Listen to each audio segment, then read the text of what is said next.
यह कहानी है एक औरत की जिसकी आत्मा 20 सालों तक एक घर में भटकती रही। आखिर क्यों? ये जानने के लिए आपको मेरे साथ चलना होगा नक्षत्रा पैलेस में।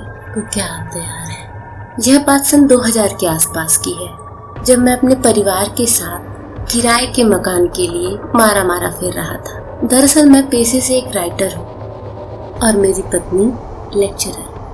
उनका ट्रांसफर हमें ले आया बदलापुर गांव में और हम अपना बोरिया बिस्तर समेटकर पहुंच गए एक किराए के घर में। घर की बात करें तो काफी खूबसूरत था। चारों ओर एक ऊंची चारदीवारी के अंदर 2 कमरों का मकान। मकान में बहुत सारे पेड़ थे, जिनमें आम, नींबू और कुछ कटहल भी थे। सबसे ज्यादा तो पपीतों के पेड़ थे। वाकई हमारा नया घर बहुत शानदार था और बीवी बच्चों को भी बहुत पसंद आया। सबसे बड़ी बात कि किराया बहुत सस्ता था। उस समय 800 रुपए महीने पे मकान मालिक ने पूरा घर ही हमें दे दिया था। मालिक कहीं बाहर रहते थे। शुरुआत के दिनों में तो घर की हालत बहुत खराब थी। सालों से खाली पड़ा था, बिल्कुल जंगल झाड़ से ढक चुका था। हमने किसी तरह साफ सफाई करवाई और घर अब रहने लायक हो गया था। घर के 2 कमरों के पीछे काफी बड़ा खुला हुआ अहाता था और हमारा बाथरूम भी पीछे ही था। लिखने की वजह से मैं अक्सर घर पर ही रहता था। धीरे धीरे मैंने आस पड़ोस पर भी अपनी नजर दौड़ानी शुरू की तो मालूम हुआ यह एक छोटा सा कस्बा था जो कि रिलायंस इंडस्ट्रीज के पास बसा था और अधिकतर बाहरी लोग ही आकर बसे थे।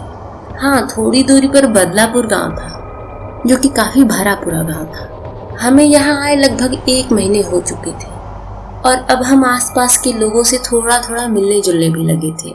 मेरी बेटी भी पास के अपने नए स्कूल में जाने लगी थी और उसे स्कूल पसंद भी आया था। मैं उसे हमेशा स्कूल छोड़ने जाता था। एक दिन जब दोपहर के समय मैं अपने घर के पिछले अहाते में आया तो सहसा मेरा ध्यान पड़ोस के बने घर की ओर चला गया। अरे, मैंने तो इसे गौर ही नहीं किया। हमारी चारदीवारी बहुत ऊंची नहीं थी, इसलिए यहाँ से वो घर अच्छी तरह दिखता था, इसलिए मैं उसे अच्छे से देख सकता था। यकीन मानिए, मैं बहुत से शहरों में रहा हूँ, कितने शहरों में ही घूमा हूँ, पर अपनी उम्र के 38 सालों में मैंने ऐसा खूबसूरत घर कभी नहीं देखा। उसे घर कहना नाइंसाफी होगी। वो पैलेस था, नक्षत्रा पैलेस। नक्षत्रा, यह शब्द लाल रंगों से इतने बड़े उभरे अक्षरों में लिखा था कि अब तक मेरा उस पर ध्यान ही नहीं जा सका था। पता नहीं क्यों, लेकिन मेरी उस घर में दिलचस्पी बढ़ गई। उस घर में कभी कोई रहता भी नहीं था। हालांकि उसकी साफ सफाई का इंतजाम था, क्योंकि हर रोज एक बूढ़ा आदमी आकर उसकी साफ सफाई कर जाता था। लेकिन उसके अलावा मैंने इस पैलेस में कभी किसी को आते जाते नहीं देखा। इतना खूबसूरत पैलेस और इतना वीरान अचानक मेरे दिमाग में कौन गया। तभी गेट पर किसी ने दस्तक दी। यह मेरी बीवी सुलोचना थी, जो कॉलेज से लौट आई थी और साथ ही बेटी पीहू को भी लेती आई थी। शाम हो चुकी थी, हम सब नाश्ते की तैयारी में थे। तभी दूध वाला आया, जो कि पास के बदलापुर गांव से ही आता था। मैंने सोचा नक्षत्रा पैलेस के बारे में क्यों न इसी से पूछूं। आखिर मैंने उससे पूछ ही लिया। क्यों राम सिंह, इस नक्षत्रा पैलेस के ओनर कहाँ रहते हैं? मेरा इतना पूछना था कि राम सिंह के माथे पर बल पड़ गए। उसकी आंखें बिल्कुल सिकुड़ गई थी। उसके चेहरे पर ऐसा परिवर्तन मैंने पहले कभी नहीं देखा था। उसने धीरे से मेरे कानों में आकर कहा, बाबूजी, आप उसके बारे में मत सोचो।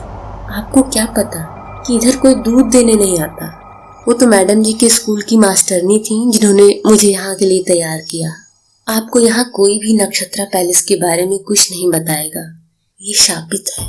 और अगर आप भी अपनी और अपने परिवार की जिंदगी में शांति चाहते हैं तो इस पैलेस के बारे में किसी से कुछ न पूछे और इस पैलेस के बारे में सोचना भी मत। और यह कहकर उसने कांपते हाथों से दूध नापा और तेजी से चला गया। यह बात मेरे लिए काफी नई थी। मेरी उत्सुकता की कोई सीमा न थी। यह अनपढ़ देहाती आदमी कैसी बातें कर रहा है। मैंने शुरू से इसके बारे में बात की तो उसने हंसते हुए कहा, अगर वो मना कर रहा है तो पक्का उसमें चुड़ैल रहती होगी और तुम्हें बुलाती होगी, राज कहाँ हो तुम। स्टॉप इट यार, तुम हर बात को मजाक में लेती हो। I am serious. देखो राज, उस पैलेस में कोई रहे या ना रहे, हमारा तो यही 2 कमरे का मकान है ना, हमें तो इसी में रहना है। आखिर हार कर मैं चुप हो गया। सुलोचना से बात करना ही बेकार है। कभी कभी वो ऐसे ही जवाब दिया करती है, लेकिन अब एक मेरा रूटीन बन गया था। जब सुबह सब चले जाते थे तो मैं घर के पीछे अहाते में जाकर खड़ा हो जाता और नक्षत्रा पैलेस को निहारता रहता था। यह सिलसिला महीनों तक चला। पता नहीं उसमें ऐसा कौन सा जादू था जो हमेशा मुझे अपनी तरफ खींचता था। मैंने काफी लोगों से इसके बारे में पता करने की कोशिश की, लेकिन जवाब वही था जो दूध वाले ने दिया था। मेरी कुछ समझ में नहीं आ रहा था। यह महल मेरे लिए पहेली बनता जा रहा था। लोग उस महल के बारे में बात करने से भी डरते थे। आखिर ऐसी कौन सी बात थी उस महल में? ऐसा कहा जाता है कि आपको जिस चीज से दूर रहने को कहा जाए, आपका ध्यान बरबस से उसी ओर जाता है। और यह मेरे साथ सच में हो रहा था। मैं हमेशा उसके ख्यालों में खोया रहता था। और एक दिन की बात है, रात के करीब 12 बजे होंगे और मेरी आँख खुली। मुझे वॉशरूम जाना था और उसके लिए हमें कमरे से बाहर खुले अहाते से होकर जाना होता था, क्योंकि बाथरूम पीछे ही था। जब मैं बाथरूम से वापस आ रहा था तो मेरा ध्यान फिर से नक्षत्रा पैलेस की ओर चला गया। और मैं आपको बता नहीं सकता मुझे कैसा महसूस हुआ। मैंने ऐसा कभी महसूस नहीं किया था।